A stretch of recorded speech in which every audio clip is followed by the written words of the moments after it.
Peace and love. I'm back. Just going on a nice little walk here, getting out in nature a bit. Just figured that I'd do a quick chat today. Today's topic, conversation, is life, death, transition, and transcendence. So let's talk about it a bit. Now, over the last few days, over the last few weeks, we've gone through a lot of changes, going to a lot of different places, coming back into different environments, and all these different things. So life, change, transition, life, death, transition, and transcendence. So you could say that I died many times in the last few weeks. So what is death? So if we know that energy is just in transformation and transcendence all the time, is there ever really a death? Or is it just continual births? So there's nothing but life. So we gotta break the first notion that there is death. Death is just a matter of fact. Death is the ultimate curse. So we gotta stop using this ideology, this phrase of death, deadness, because when you look at something that's dead, by the time you see it, it's not there. So even when you see a dead person, a dead animal, that being isn't there. So there's no true thing as death. Death is a fabrication of our mind trying to rationalize something that we really don't understand. So because we can't really understand it, let's just put that in the back for a bit. Keep that in the back seat. Death is just nothingness, is what we consider, or inanimation. But I had a very profound conversation with the reflection last night, and we were talking about death and how when people pass on, right, sometimes in your life you have these moments where you feel like that person who was once there is like trying to send you a message, or their being is still with you. So if we know anything about energy, right, and when someone passes, energy transforms, right, and if we know that all things are replaced, that matter is replaced, is it easy to come to the conclusion that you're just feeling that energy's transformation, whatever it transformed to? Now, in our foolish rendition and rationalization of this beautiful metaphor of life, right, we try and call it spirits, right? There is no such thing as a spirit. There's no such thing. There's no such thing as ghosts. There's just energy that is just transformed and transcended into a different form of energy. However, it could still be allowed and around, but it doesn't mean that it left, right? So you could continue receiving blessings from a being that was once here, because their beautiful loving energy for you and that energy of love that you guys shared just has to be transformed into just another form of loving energy. So this could come by when you lose a loved one, all of a sudden great things start happening to you. And you're like, oh my God, it's like their spirit is here to bless me. No, it's not their spirit here to bless you. It's their energy is just transcended and transformed now into another loving energy coming from somewhere else.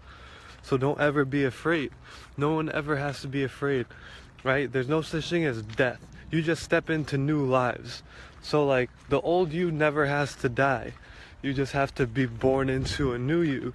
But that doesn't mean the old you dies, because you still carry traits from the old you, right, that are still alive in the person you are today. So nothing ever is death. This is too final.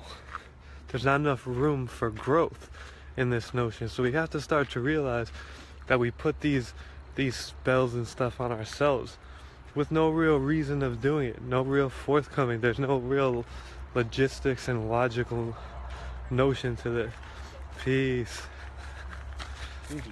So why do we talk about these things? Why do I bring these things up? Because over the past few weeks I've been going through crazy changes. It's not too cold out here. it's kind of beautiful. Like, I'll show you guys when I get to the clearing. It's kind of scenic, but I've been going through all kind of changes. I've been changing hemispheres, I've been changing locations, I've been changing philosophies on things, I've been reading more, I've been going inside, right? And going into the yin realm, trying to figure all this stuff out. And what comes up from this stuff is that really there's no death. Like, people make this a crazy illusion of death. Like, yo, you die, never die. It's only new. There's only new life. Always life. Because death is the ultimate spell if we think about it. Because no one that you ever heard trying to explain death to you has ever been able to rationalize it. So you just gotta take that new birth and that new life, and what are you gonna make of it, right? What are you gonna make of it? How are you gonna make your energy transcend and transform today? Because that's what it's doing when you wake up in the morning, right? Because you go to sleep, you have your thoughts on the day. Everyone has things that they felt that they could have done better. Hold up, let me get grounded here for a second. Oh yeah. Oh, gotta get my. What would we have to fear? There really is nothing to fear. Because when we think about everything, fear only comes from a fact of friction. People don't like to experience friction. So that's where fear comes in. So when you think about it, you're just at friction with societal norms. You have friction with people, thoughts, and stuff around you. That's what causes fear. Fear of you expressing yourself, and fear that you'll come into friction with someone else's ideology. And that's the only thing that fear comes from. So if you don't believe in death, right? You believe there's no such thing as death. There's only new life, right? Energy transcends and transforms. There's no way that I could die, right? If you could only just be born into something new. Even if you look at religions and they say when you die, you either go to heaven or hell. You're still born into another place. So do you ever really die? No, you just transcend this realm. This third dimension, right? This realm here, right? But we gotta break down the dimensions here in a second, because we got some people mixing all these bad boys up here, and that's something that can't happen. So when we think of as above, so below, before I get back into death, because this is gonna help some people out. If we think of as above, so below, right? You see that there are bodies up in the heavens, right? These are planets, stars, galaxies, universes, right? These are all bodies when you think about what's the difference. So if I say that I am made of stardust, a star is just a different form of my body, right? So when we think of dimensions, realms, and realities, right? As above, so below. In the most realistic manner, right? I'm looking to transcend the third dimension, right? So when you think, so thought, time, things of this nature represent the fourth dimension, correct? Could we come to an agreement with that? So if thoughts and time represent the fourth dimension, when you think of something, it comes into your mind, and thoughts can be shared, right? So I could have a thought, and one of you guys could have the same thought in the same day at the same time. Even though we might never express it to each other, it can just happen. Just how you have two people come up with similar ideas that don't live near each other, right? So there's a way that thought transcends, right? So it moves. That means that thought has emotion to it. So that's a fourth dimensional thing, right? So we think of 4D, right? That's where you would think of the pseudo spirit realm, right? Because you have, like, in just your body, right? You have a spirit, you have a soul, and then you have your third dimensional body, which is the spirit soul coming together, and now I can experience the earth. I can experience in the third dimension. That's why we come down in the third dimension, because you could feel pain, you could feel pleasure, you could feel all these different things. So the fallen angels, they couldn't feel pleasure like that until they came into 3D, and then they started to like it. So that's when we talk about being a slave to pleasure and experience, right? The fallen angels just got too caught up in the lust of life, right? So when we think of now, so a 4D, if you're a 4D being, right, that means you control your time, you can control others' thoughts, not like as in like Jedi stuff, but you can move people to do things, right? So when you're at like a management position in a job or something, or you create a business, you're technically a fourth dimensional being because you have people now representing your ideologies. So that makes you 4D, right?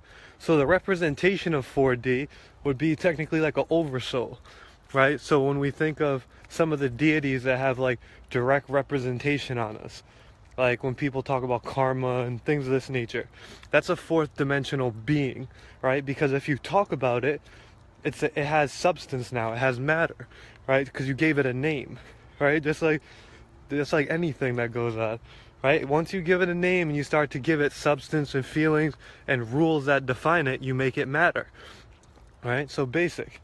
Now you have fifth dimensional beings. So when we talk about fifth dimension, right, think about the planets. So think about astrology, right? So when I look at astrology, planets have human characteristics. They represent males and females, right? But in order to understand how to be a planet, planets have systems that they operate, right? They have influences. They have to understand how to gravitate around the sun just enough so that their planet sustains life. All of these different things. So that's a fifth dimensional being when you think about it. And why is it that we are always discovering new planets? Why is it that we're always discovering new universes and galaxies and all these different things? Because this is the way that you level up in life. Because when you understand these certain things, you are supposed to transcend, right? If we think about ascension, that's moving up. So you're moving up into heavenly bodies, right? Now, a lot of people, when they hear this stuff, go, oh my God, that's so crazy. You're crazy. I say, okay, but when you look at it, right, what does a planet want? It has to have things gravitate towards it, correct? It has to be able to sustain life, correct? So when you think about Earth and how Earth handles its business, when you talk about a systematic structure, there are people who can operate like a planet, right? Just like there are people who operate like stars. We even call them stars. They have even more masses gravitating around them. So when you look at the breakdown of life and the understanding of these things, right, it just pegs you into the dimensions and realities of life. Now, when you start to understand all these different levels, you get to move up, right? Because star, that's a sixth dimensional being. So we know that 3, 6, and 9 are perfections, right? Because they're threes. Everything in 3 is perfect, right? The universe loves working in 3, 6s, and 9s. So once you get to 7th, right, then we start talking about galaxies, universes, and what's the ultimate? It's the verse. What is the verse? That's where you find God. That's truth. That's without friction. Because when we look at all of these things, right, there's all a form and a rationality of friction that defines them. And that's what life is about. That's why we go through so much struggle until we reach the point of frictionless living. Verse, right? What's a verse? A single truth. In the beginning there was a word. The word was God. There was a verse. There was something that was spoken as a truth. But whenever a truth is spoken, automatically there becomes friction to the truth. So then we create a world, right? We create matter. Because matter is just things coming together and bumping into each other and all of these wild different things and philosophies. But I challenge that when you think about as above, so below, it really and literally is that way. But we can talk about that later. So when I talk about death, right? When I talk about death and we talk about consciousness and we talk about realities in life, it's about how many things what can you become conscious of? And the more I become conscious of, the more that I can gravitate things toward me, the more that I can understand systems. So that when I am conscious of these things and I put them into action, the different ways that I do that will define who I am and how I am placed upon passing, right? Because if I can't understand things, you have people whose charts and stuff read that they've just kept coming and reincarnating back on this planet. This is how we use astrology as a basis of understanding these different things, right? Because astrology is the base to this stuff, which is beautiful. but it's also crazy. So, how does that correlate to where I've been at? So, where I have been at, and the things I've been doing, is to understand different systems, right? We got to understand the different systems more than just the body, but we don't really fully understand this. But we got to understand the different systems that comprise the world around us, right? And how to live in a meaningful, true manner. Now, that's why I took the trip out west. I was able to go out and learn about sustainable living habits, see what people are doing, what's the best as far as sustainable renewable energy, what are these different things, how do they work. Then being able to talk to people and compare with government systems. We got a lot of government subsidies on solar right now, a lot of these different things going on. So what does this all mean? What's the breakdown, right? What does this happen? How does this happen? So I come to the conclusion that as human beings on this plane, there's really a few truths. We're not, most of us, in a place where we belong to be. We're far up north, it's cold out here, right? Some of us are a lot closer to the tropics and a lot closer to the warmth. Good for you guys. But a lot of us are far away. Now, that's automatically breaking the truth. Like, that's like one of my goals this year, is to get myself down south. I made the wrong move by going west and northwest. So the universe kicked me back here and said, yo bro, figure it out. I said, all right. I definitely learned some stuff, but it definitely wasn't the proper move when we look at what was going on. But I definitely gained a lot. So I had a birth, right? I didn't die. I don't like that, right? That's so final and bad. Like, we can't have people going around saying that they're dying. Now, what else did I start to understand? Started to understand there's a notion of divine balance. Balance. That is like the major key, right? And when we talk about being gods, and everyone wants to be gods and goddesses and all these amazing things, and these notions and rationales are beautiful things, and they're divine truths that we all must understand. But within that, when you look at the creation of the world, you look at the creation of this planet, there's so much balance involved. There's good and evil, but there's no such thing as real, like, technically good and evil. There's only a conflict between doing and being. Either you're doing things or you're being, right? Because you could be doing too much and that could be seen as bad or evil, or you could just be being, right? And sometimes that even is considered bad or evil, right? So in the other extent, there's no such thing as bad or evil. So let's break that up. Let's break that spell real quick, because I'm tired of hearing that shit. Oh, that's so evil. The devil. No. That's a farce, right? I'm using that word a lot lately. I'm feeling it. Yeah, that's a farce. But anywho, right? There's no such thing as good and evil. They're just states of doing and being. So what is the goal of life? The goal of life is to do whatever you can so that at some point you can be, right? And being is when you're living in tune and not having to be in friction and in conflict with the things around you. Whoa. Now, how does that break down?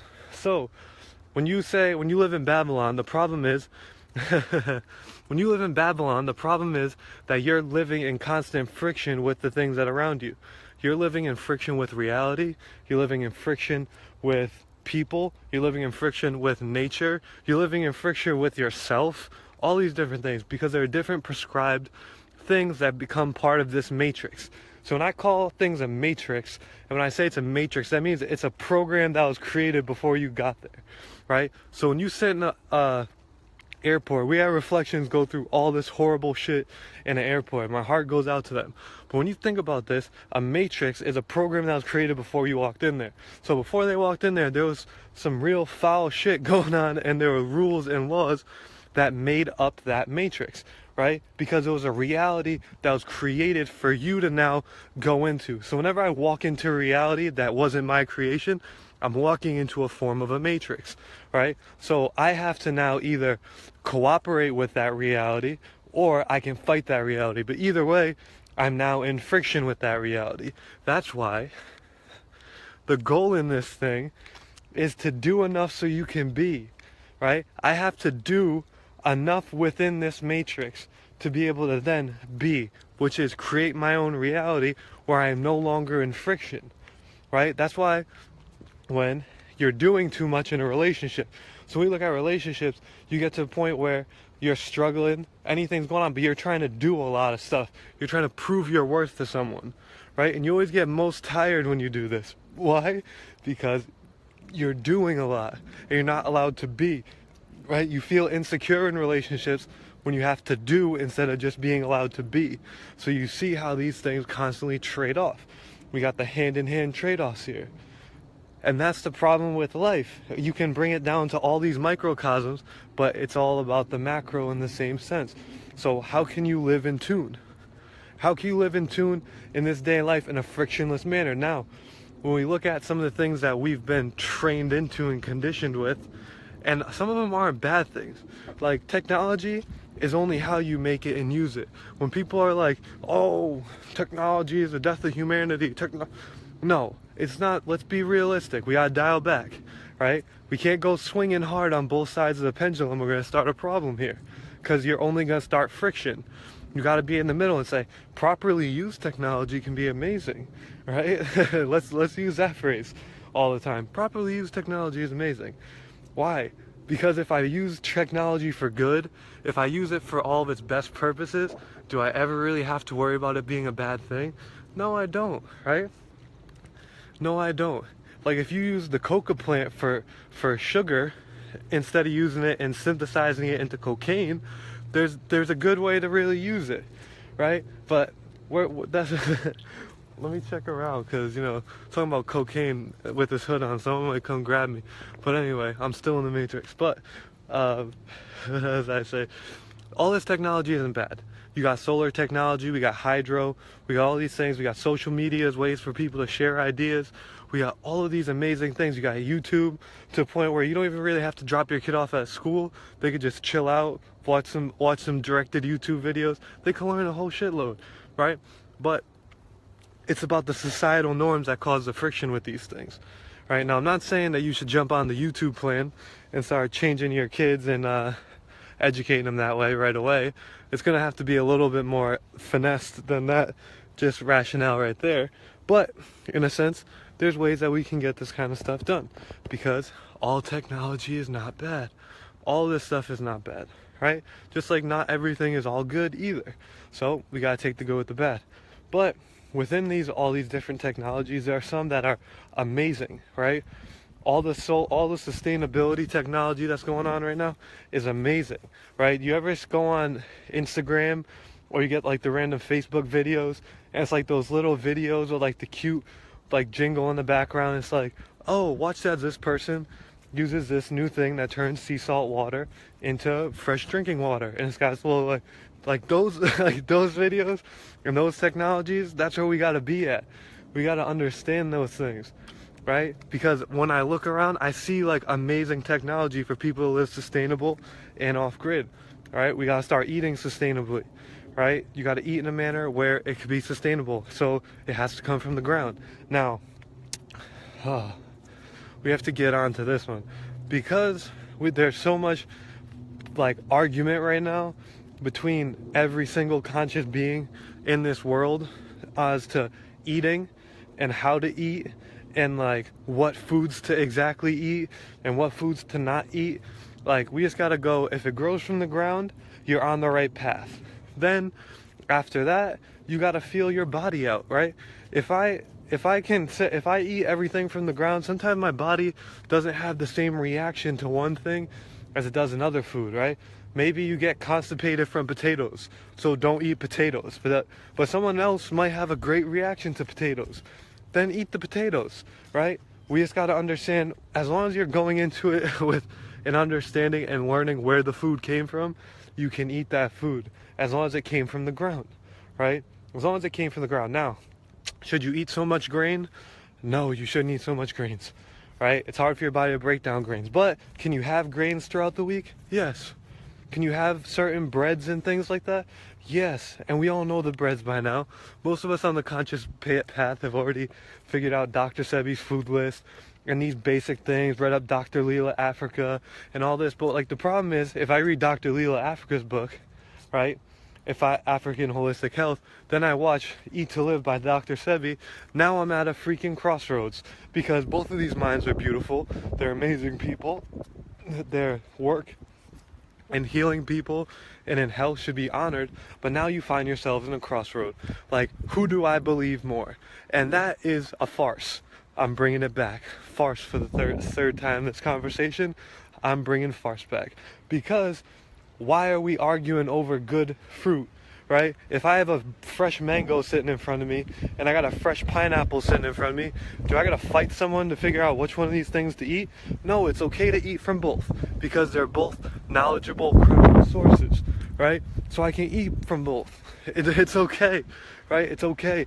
There's not, like, we're being super meticulous on one thing, right? Don't get caught in any paradigms. So how do paradigms work? Oh, this is a good walk and a good talk. How do paradigms work? Okay, breaking down paradigms. Paradigms are more farces, right? Just kidding. But they're more argument fallacies. There are more ways to get into a friction with yourself, right? Because at any point, you're going to have to be too hard on a swing. And that's what we got to get away from. We got to get away from being so guns in or guns out all the time. Life is about balance. The universe is about balance, right? One of my reflections says it beautifully. If you weren't supposed to mess up sometimes with how you go about your life, and you were supposed to be a finely tuned machine, there would be no medicinal herbs. That's a fact. That's a fact, right? If there weren't medicinal herbs, that just shows you that there's a level where there's balance that's needed, but there's not supposed to be overindulgence, right? So if I know that bread isn't the best thing for me to eat, now, when I say bread, I mean particular breads, right? But if I know bread isn't the best thing for me to eat, but I like have a craving for bread one time, is it bad to have bread? Not really. If you have the best bread that you can have out of the breads, you're doing the best you can within that understanding. Now, if you're eating bread 2-3 times a day, there's a problem there. There's a super problem there, right? But you got to understand within that reality what makes sense to you at the time, right? You got to be able to have the balance. And that's why it's beautiful when people say reside in the heart chakra, right? Reflections say reside in the heart chakra. Why? Because that's the center of your being. If I reside there, then I don't get too stuck on either side, right? If I get stuck in the third eye, then I'm going to think there's always duality to everything, right? When I drop it down just a little bit, then I get to the heart chakra. If I'm always in crown, then I'm always coming up with these crazy notions and ideas. And a lot of people don't like that. Like, if I'm too heavy in my higher self, I feel like I can't even reach people. People can't even reach me. And now that's not saying that sometimes you got to get in that level and zone to understand what you're going through in certain situations, but it's not a good place to reside all the time. So with food, be mindful. Just be mindful. Out of everything you're doing, have the best, most like informed thing that you can within that reality, and you'll be okay. And just remember to not overindulge. As long as you do those things, you're okay, right? Now, when I say that, we just have to understand that meat is never involved in that. Dairy is never involved in that. Why? Because there's really nothing good about those things. They're not sustainable. When you're informed, you just realize, I just shouldn't be eating these things. Dr. Sevi and Leela Africa both agree meat and dairy is not things for you to eat.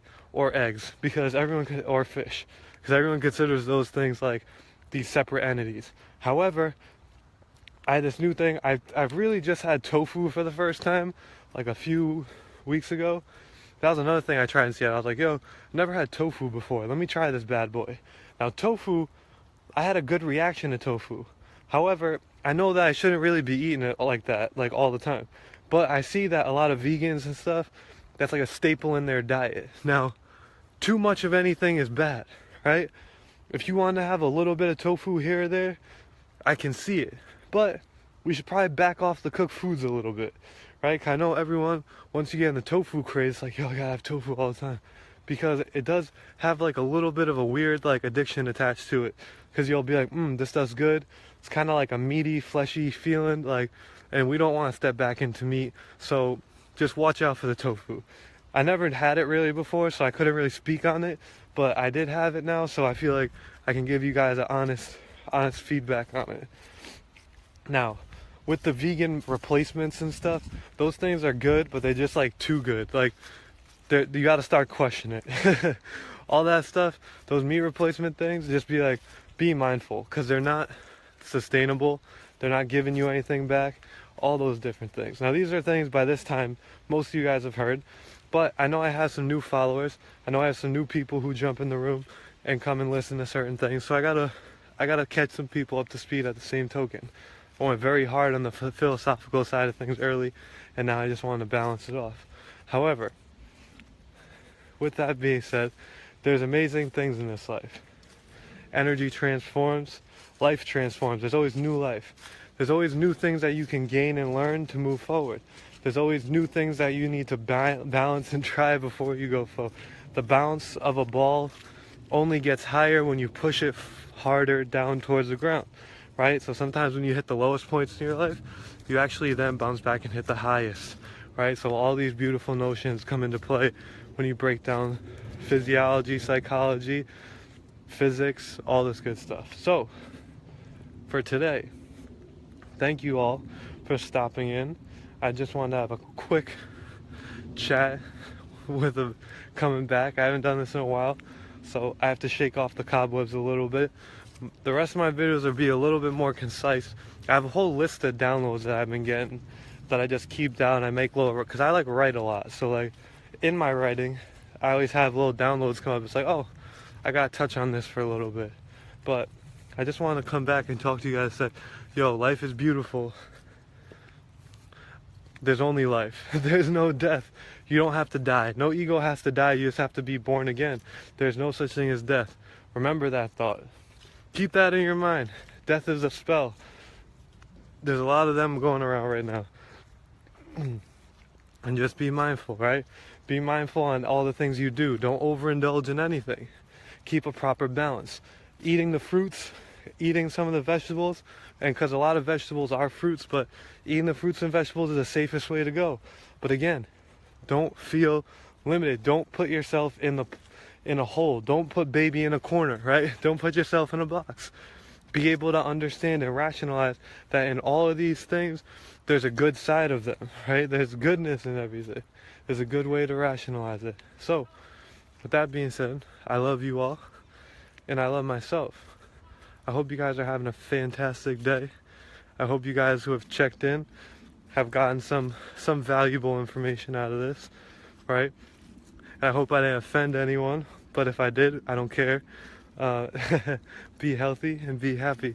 That's the goal of this whole thing. Peace.